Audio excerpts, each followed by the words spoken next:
After this, we delved a little deeper down the family tree and found Jacob, who had 13 children. His favourite son was called Joseph.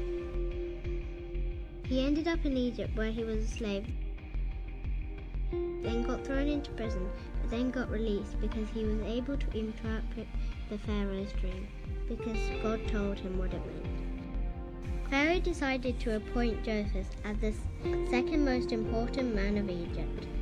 There was a time of no food called famine, and Joseph was in charge of giving out food that he had saved up for the people.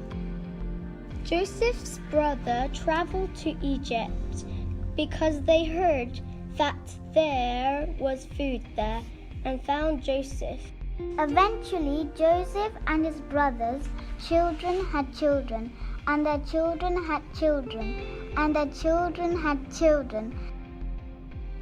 God's people became a great nation because there were so many of them. Do you remember the promises that God made to Abraham? Well, one of them had just come true. Eventually, there were so many Israelites that Pharaoh got scared they would try and take over Egypt, so he made them slaves. God asked a man called Moses to tell Pharaoh to let his people go, and even gave Pharaoh 9 warnings when nasty things happened to the Egyptians, and he still wouldn't let the people go. It was only after the 10th warning that he let them go, but he changed his mind and chose the Israelites to kill them.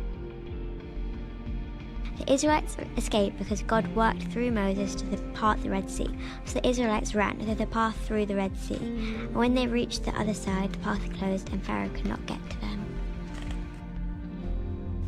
Remember that God told Abraham that he would give his family a land. Well, that's where they are heading. Let's see what happens next in the story.